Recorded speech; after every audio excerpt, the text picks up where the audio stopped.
Hello and good evening to everyone. Well, afternoon, depending on where you are in the world. Today we have a really important topic, and I have the pleasure of having with me Geert Vanden Bossche from Belgium. The difference is that Geert is truly an international vaccine developer, and he's here to share some very important and unique perspectives on where we are now in terms of the COVID pandemic. So, pleasure to have you here with me, Geert. How are you? I'm fine. Thanks for having me, Philip. Wonderful, wonderful. Listen, I think the first thing that we have to clarify is that we have to explain you are someone who is in the vaccine development business, so to speak. What has that background been like?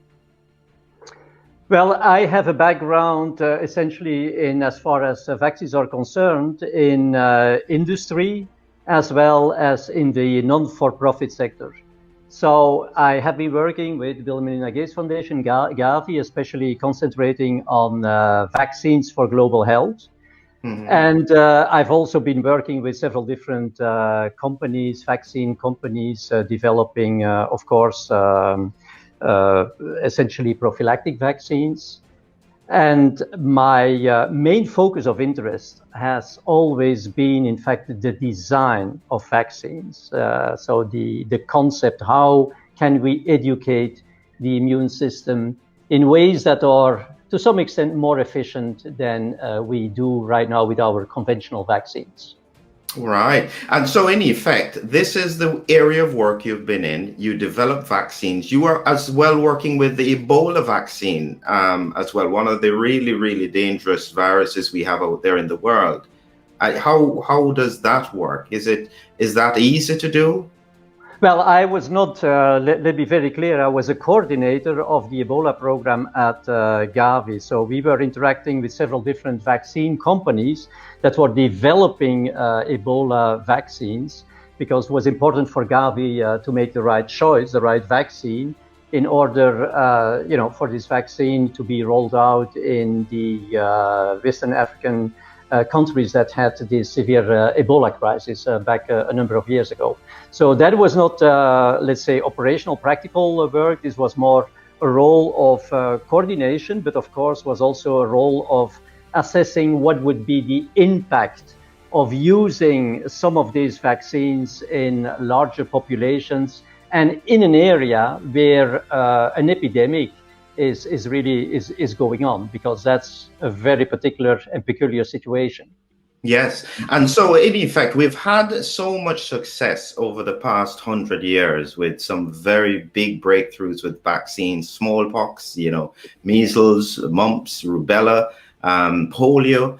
But we've struggled with other vaccines. It's without going into the details, because this is very difficult to get across. But is there a difference with how viruses operate that make some easier to get a vaccine for? Well, I think we have, Philip, essentially, we need to distinguish, of course, between what we call acute self-limiting diseases. These are diseases that naturally come to an end, in a sense that ultimately the individual will eliminate the pathogen. Of course, some people may die, of course, let's be very clear. But those who survive will ultimately eliminate the pathogen. That is the vast majority of the vaccines we have been developing so far.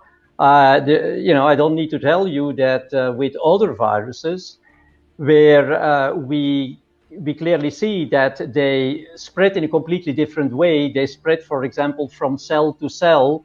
They tend to be more intracellular. They tend to develop chronic infections where it's not self-limiting. It's not acute self-limiting. It's chronic.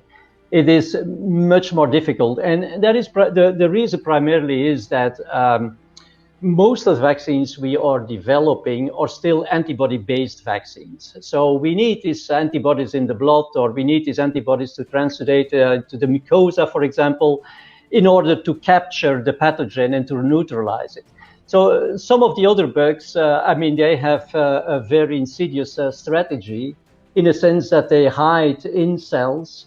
that they can already at the mucosal barrier penetrate, immediately into cells, and then the cells may migrate, for example, to the lymph nodes. So they are shielded from the antibodies, and that makes it very, very difficult. Because we know that we can catch them to some extent in the blood, but what they do all the time is that they insert mutation and they fully escape to our antibody responses. So that makes it way more difficult. It's also more or less the reason why also against cancer, etc., we have not been extremely successful with vaccines as, I would say, standalone therapy. Yeah. Absolutely, yes. So it brings us into where we are with regards to COVID-19. Now, if we have 2020 vision at the moment when we look back at the pandemic and where we started from, and I've always said that at the time when the pandemic started, when it got from China into Italy, into Europe, into the UK, I thought that the only way that we could manage this is to lock down and to prevent the spread of this very dangerous virus. We do have to stand back and see whether or not those decisions were correct. But as we said, hindsight is 2020. What would you say now as we look back at the decisions we made then? Were we about on the right track? Did we make any mistakes? Well, frankly speaking, from the very beginning, and I mean, there is many people who can witness this or testify this, I always said that it was a bad idea to do lockdowns that would also affect the younger people, that we would prevent younger people from having contact, from being exposed. Because remember, the big difference back then was, of course, that we had a viral strain, COVID strain, that was circulating, dominant strain, and that was not highly infectious as those that we are seeing right now. Of course, when a new virus gets into a population, it immediately gets to the folks that have, weak immunity. And we know these people. This is to a large majority, of course, elderly people that have underlying diseases or are otherwise immune suppressed, etc. And of course, I mean, it was certainly the right thing to do to protect these people and for them also to isolate. But we have to distinguish, frankly speaking, and that is what we have not been doing, between those people that have strong innate immunity. I mean, it's not, you cannot see when you see a person, you don't know this, but we know that young people have quite decent innate immune response. And therefore, they are naturally protected. And even more, I mean, if they get in contact with coronavirus, it will boost their natural immunity. So therefore, from the very beginning, I disapproved, the fact that schools got closed and universities, and that youngsters were preventing even from having contact with each other. That situation is, of course, completely different if you look at vulnerable people. The virus comes in the population. There is no humoral immunity. There is no immunity at all, in fact. So nobody has been in contact. So the youngsters, they can rely on good innate immunity. Elderly people, I mean, the innate immunity is waning. It gets increasingly replaced by antigen-specific, by specific immunity as people get older. So these people very, very clearly needed to be protected. But it has taken a lot of time before we understood, in fact, how exactly the immune response and the virus were interacting. So there has been a lot of confusion, a lot of mistakes made. Well, mistakes, I mean, retrospectively. And that has also led to, bad control right from the beginning, I would say. And, so with that in mind, and where we are now, as we are, as countries across the world have been drifting towards the Christmas period, there is still a rise in cases. Countries had to try and lock down, mask mandates, and so on. But we all had the hope that vaccines would come and break the cycle. This is where clearly now, from your expertise, you seem to have a different thought about how we should have been thinking about vaccines then and even now. What is your perspective? Well, my perspective was and still is that if you go to war, you better make sure that you have the right weapon. And the weapon in itself can be an excellent weapon. And that is what I'm saying really about the current vaccines. I mean, it's just brilliant people who have been making these vaccines in no time and with regulatory approval and everything. So the weapon in itself is excellent. Question is this the right weapon for the kind of war that is going on right now? And there my answer is definitely no, because these are prophylactic vaccines, and prophylactic vaccines should typically not be administered to people who are exposed to high infectious pressure. So don't forget, we are administering these vaccines in the heat of a pandemic. So in other words, while we are preparing our weapon, we are fully attacked by the virus. The virus is everywhere. So that is a very different scenario from using such vaccines in a setting where the vaccinee is barely or not exposed to the virus.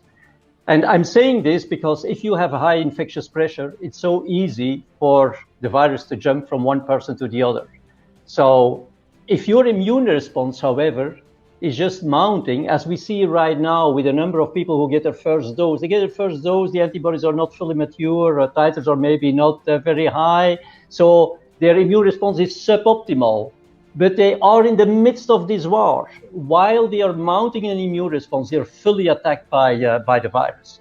And every single time, I mean, this is textbook knowledge, every single time you have an immune response that is suboptimal, in the presence of an infection, in the presence of a virus that infects that person, you are at risk for immune escape. So that means that the virus can escape to the immune response. And that is why I'm saying that these vaccines, I mean, in their own right, are of course excellent, but to use them in the midst of a pandemic and do mass vaccination, because then you provide within a very short period of time the population with high antibody titers, so the virus comes under enormous pressure. I mean, that wouldn't matter if you can eradicate the virus, if you can prevent infection. But these vaccines don't prevent infection, they protect against disease. Because we are just, unfortunately, we look no further than the end of our nose. In the sense that hospitalization, that's all what counts, you know, getting people away from the hospital.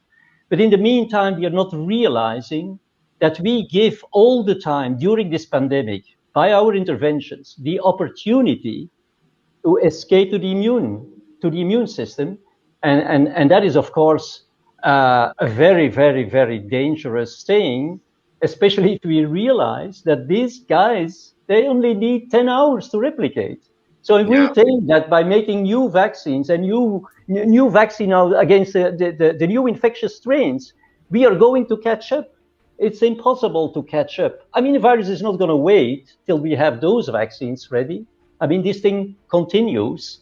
And as I was saying, the thing is, I mean, if you do this in the midst of a pandemic, that is an enormous problem. These vaccines are excellent, but they are not made for administration to millions of people in the heat of a pandemic. So that is my point. Is this equivalent then, because you mentioned this in your paper, is this equivalent to using either a partial dose of antibiotics in an antimicrobial or in a bacterial infection, where you then produce superbugs? Is this the kind of example that you're alluding to?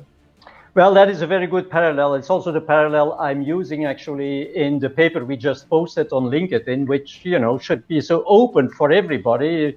I mean, it's pure science. Because as you were pointing out, Philip, the thing is, The rule is very simple. I mean, same with antibiotics. Either the antibiotics do not match very well with the bug.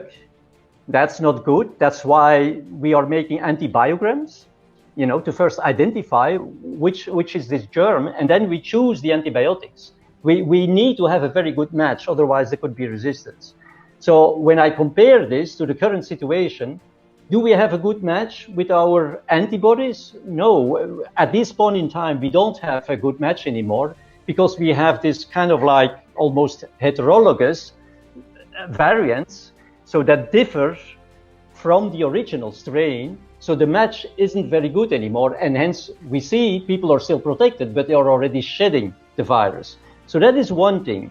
The other thing is the quantity, of course. You tell people, you take your antibiotics according to the prescription. Please don't, as soon as you feel well, that doesn't mean that you can stop the antibiotics. Same here. And I give just one example. If you now give people just like one dose, I mean, they are in the process of mounting their antibodies. The antibodies still need to fully mature, etc. So this is a suboptimal situation. We are putting them in a suboptimal situation with regard to their immune protection. And on the other hand, they are in the midst of the war.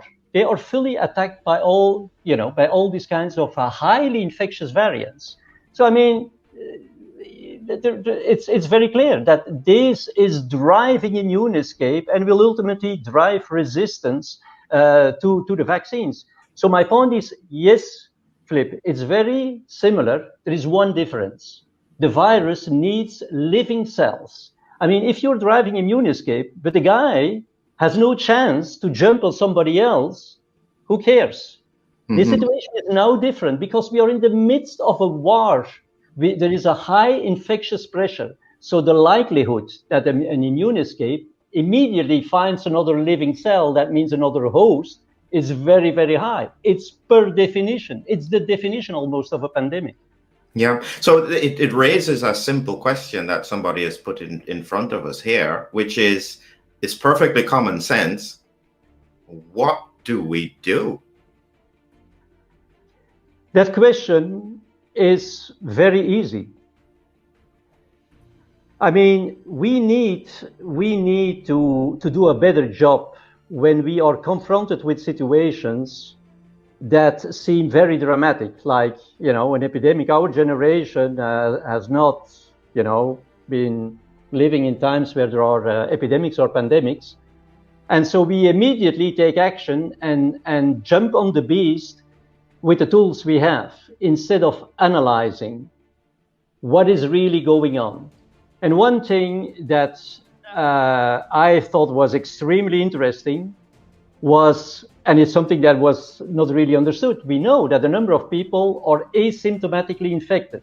So they are infected, but they don't develop severe symptoms. Of course, they can have some mild symptoms, upper respiratory disease, whatever. So the question is, what exactly happens with those folks that they can eliminate the virus? They eliminate the virus. They will transmit it. They will shed it for like a week or so, and then they eliminate this. You could say, yeah, of course we know that antibodies eliminate. Oh, wait a minute. The antibodies come later. You have first this surge of, shedding of the virus, and it's only afterwards that you see, a moderate and short-lived raise of antibodies. So the antibodies cannot be responsible for elimination of the virus. So what is responsible for elimination of the virus? Luckily enough, we have a number of brilliant scientists, independent brilliant scientists, that have now increasingly been showing, and there is increasing evidence, that what in fact is happening is that NK cells are taking care of the virus. So NK cells, the virus gets into these epithelial cells and starts to replicate, but NK cells get activated and they will kill the cell, in which the virus tries to replicate. So I was saying that the virus needs to rely on a living cell. So you kill that cell, it's gone, it's all over. So we have the solution in the pathogenesis, because some people eliminate it. Absolutely. Right? Without any problem. I just wanted to clarify because when you said NK cells, somebody may not quite know what you mean. So you mean No, non-killer cells. So it's a specific group of white not blood cells. non-killer cells, natural killer Natural cells. killer cells, sorry. Okay, yeah. Yes, natural killer cells, a special group of white blood cells that go and take out the virally infected cells. Yeah. Yes. So you're right. Is that because I have seen from a clinical perspective, very old patients who you would expect to be overwhelmed by the virus, and they have a few symptoms, and then they're okay. So the body does manage to get rid of it in some cases. And so it raises the point that I've always been saying is that we haven't spent enough time understanding how the virus impacts the body and understanding how the pandemic then will impact the world. We've spent all of our time just going for solutions. Has that been a mistake? Of course, this has been the most important mistake. I think I'm not sure many people, and I was part of them. So in all modesty, I was part of them.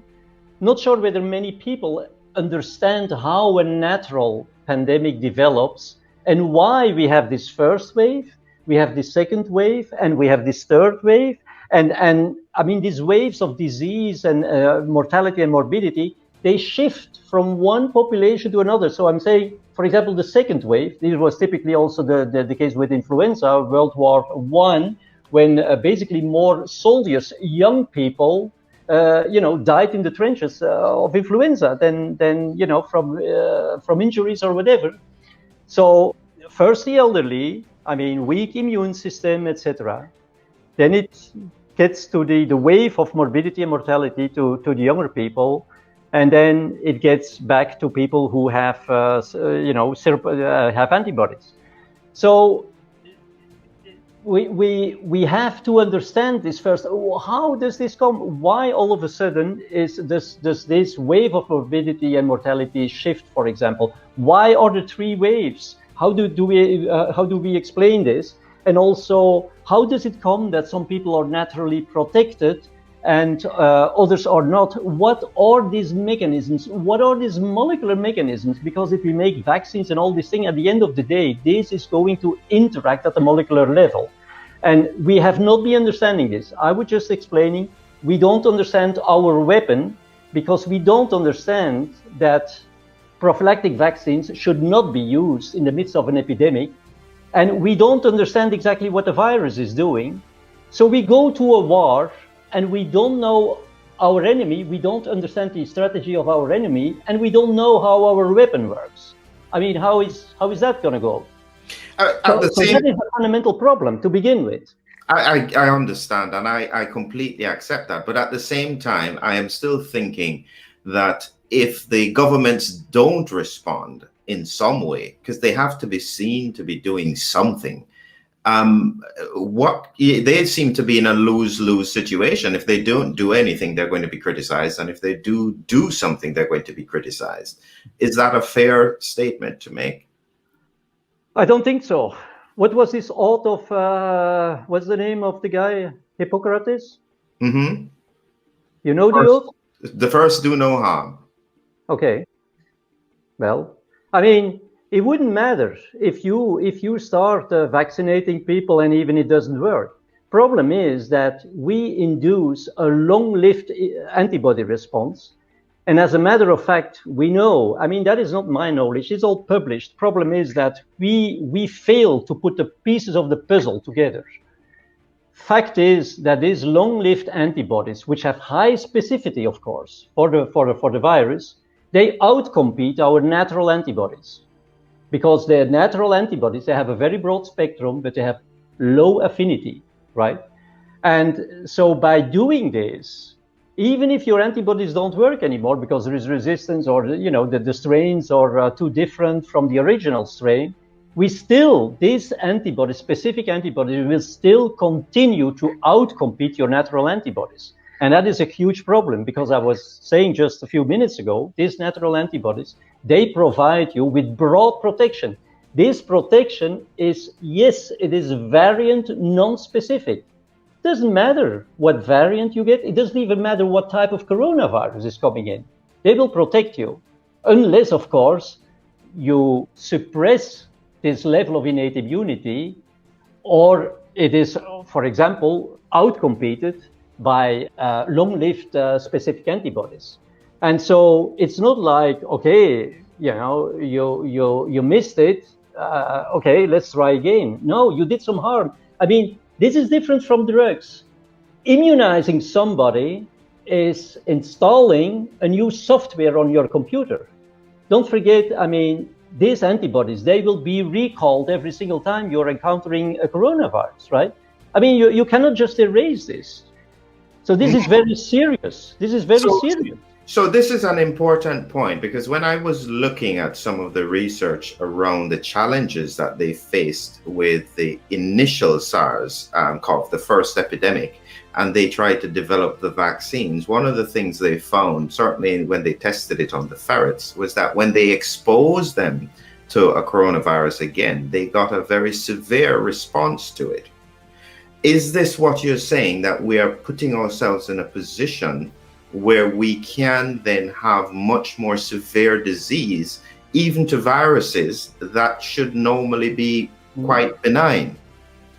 Well, Philip, you see all my passion and my conviction, but I mean, I've been the last to criticize the vaccines in terms of could they in some regard be unsafe, because you would have even this exacerbation of disease due to antibodies that doesn't match very well with the coronavirus they're exposed to, etc. I know there is reports on this, and there is a lot of serious thoughts about this, but I think what we are talking about right now, the epidemic or the pandemic problem of having a population that is at no point during the pandemic, and to a large extent due to our intervention, has not a strong immune response. I mean, this is already serious enough. This is more concerning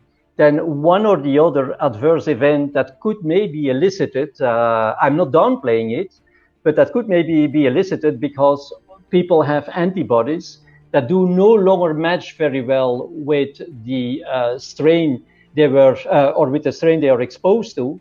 And therefore, they build a complex, they don't neutralize the virus, they build a complex, and this complex could maybe even enhance viral entry into susceptible cells and hence lead to exacerbation of disease. I mean, this may be possible, but the problem I'm talking about is a global problem. It's not an individual getting an adverse event. It's a global problem of, making this virus increasingly infectious, because we leave it all the time a chance, an opportunity to escape the immune system, and to drive this, to whip this up, up to a level where the virus is so infectious that we can even no longer control it. Because, I mean, these highly infectious strains, some people think, oh, the virus is going to calm down and it will insert a number of mutations, just to be gentle and kind with us. That's not going to happen. I mean, this highly infectious strain remain. It is not going to be spontaneous mutations that all of a sudden would become, would make this virus again harmless, because such a virus would have a competitive disadvantage, could not be dominant anymore. So that's not going to happen. So we're talking about a very, very, very serious problem here. So I've seen the question many times, and quite frankly, I get asked the questions. We're coming to a point where people are going to have to take these vaccines. So that looks as though it's the reality, either in the context of work or in the context of travel. Based on what you're saying, they're in a lose-lose situation. What does this mean? Well, what does this mean is very clear. It's very clear what this is going to mean. So let's consider the consequences of this, both at the population level and at an individual level. Because I would well understand if for the population it's maybe not the best thing to do, but on an individual level, it's still okay. Yeah, then that's not an easy question. But as a matter of fact, it's exactly the opposite. Well, it's not the opposite. It is detrimental, both on a population level as on an individual level. And I'm telling you why. I think the population level, I explained you, we are increasingly facing highly infectious strains that already right now we cannot control, because basically what we are doing is that we are turning, when we vaccinate somebody, we are turning this person in a potential asymptomatic carrier that is shedding the virus. But at an individual level, I just told you that if you have these antibodies, and at some point, and I'm sure this will, people can challenge me on this, but reality will prove it. I think we are very close to vaccine resistance right now. And it's not for nothing that already people start developing, new vaccines against the strains, etc. But what I was saying is that, okay, if you miss the shoot, okay, you could say nothing has happened. No, you are at the same time losing the most precious part of your immune system that you could ever imagine of, and that is your innate immune system. Because the innate antibodies, the natural antibodies, the secretory IgMs, will be outcompeted by these antigen-specific antibodies for binding to the virus. And that will be long-lived. That is a long-lived suppression, and you lose every protection against any viral variant or coronavirus variant, etc. So this means that you are left just with no single immune response. With it's none. Your immunity has become nihil. It's all gone. The antibodies don't work anymore, and your innate immunity has been completely bypassed. And this while highly infectious strains are circulating. So I mean, if that isn't clear enough, I really don't get it. And people, please do read my what I posted, because it's science. It's pure science, pure science. And as everybody knows, I'm a highly passionate vaccine guy, right? And I have no criticism on the vaccines. But please use the right vaccine at the right place, and don't use it in the heat of a pandemic on millions of people. We are going to pay a huge price for this. And I'm becoming emotional because I'm thinking of my children, of the younger generation. I mean, it's just impossible what we are doing. We don't understand the pandemic. We have been turning it in an artificial pandemic. Who can explain where all of a sudden all this highly infectious strain come from? Nobody can explain this. I can explain it, but we have not been seeing this during previous pandemics. During natural pandemics, we have not been seeing it, because at every single time the immunity was low enough so that the virus didn't need to escape. So back at the end of the pandemic, when things calmed down and there was herd immunity, it was still the same virus circulating.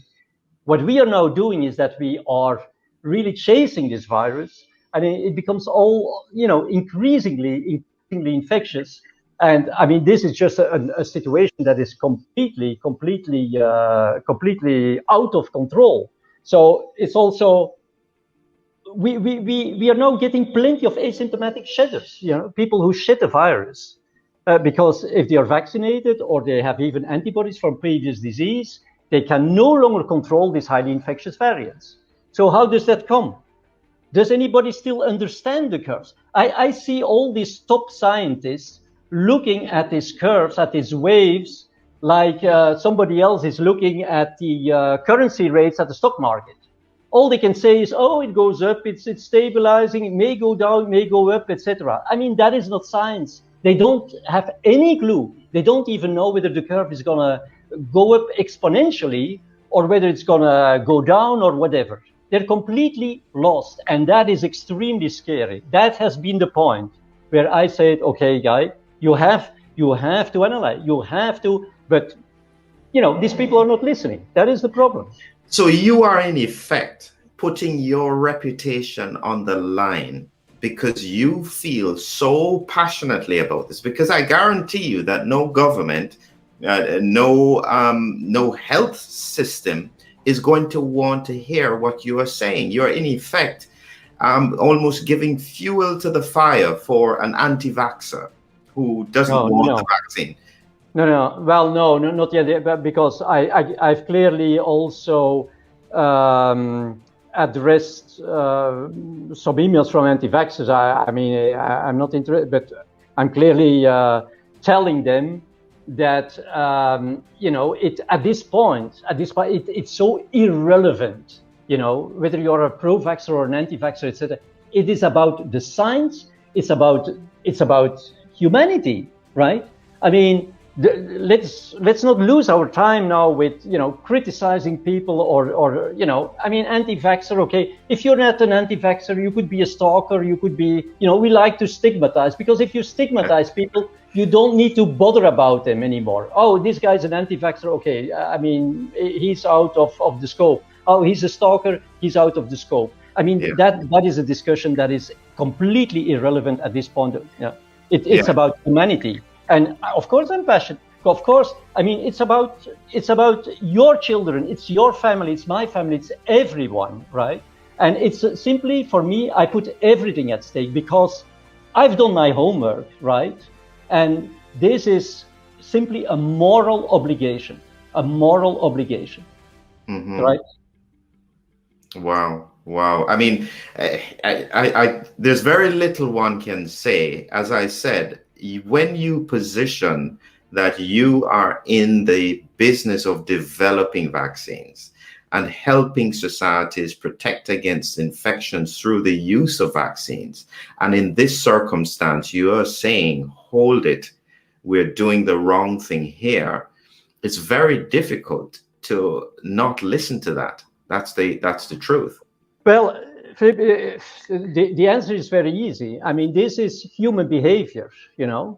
We if we are having panic, we do something and we try to make ourselves believe that it is the right thing to do, till there is complete chaos and there is a complete disaster. And then people say, well, I mean, politicians will probably say, we have been advised by the scientists, and the scientists, will maybe point to somebody else. But this is now a situation. I'm asking every single scientist to scrutinize, to look what I'm writing, to do the science, and to study exactly I call this the immune pathogenesis of the disease. And because, I mean, I like people to do their homework. And if the science is wrong, if I'm proven wrong, I will admit it. But I can tell you, I'm not putting my career, my reputation at stake. I would not do this when I would not be 200%, convinced. And it's not about me, not about me at all. It's about humanity. People don't understand what is currently going on, and we have an obligation to explain this. And I posted my paper on LinkedIn, and I invite all independent scientists, please, to look at it, because this can be easily understood by microbiologists, immunologists, geneticists, plenty, biochemists, etc., all the biologists, all these people who have elementary knowledge. It's not rocket science. Elementary knowledge of biology should be able to understand this.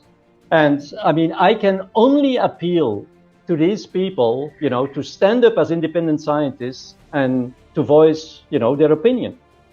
Yes. I mean, that was a long point that somebody put on about the innate immune response, over the false overreacting of the innate immune response, leading to detrimental effects on other coronaviruses. So I think you have expressed this so well, Geert, is that I think that just hearing your explanation, the passion, the focus on the science, I think that that's as much as you can do. I think that I don't even want to say any more, because I don't want to lose that passion that you have just expressed, how much you are doing in terms of trying to see if you can make a difference with regards to the impact that we are having in this pandemic. We really, really appreciate that, Geert. We really, really appreciate that. I hope enough people shares this, listens to it, certainly because I'm connected with a lot of scientists. Please connect with Geert, take a look at his paper, and see what you think. And as you said, let's make decisions based on science. That's the best that we can do at this point. Wonderful. Just stay on the line there. We're just going to close off now, Geert. So thank you again very, very much, Geert. And I hope maybe we can speak again in the near future to expand a little bit further on what you have said. Thanks, Philip, for having me on. Wonderful.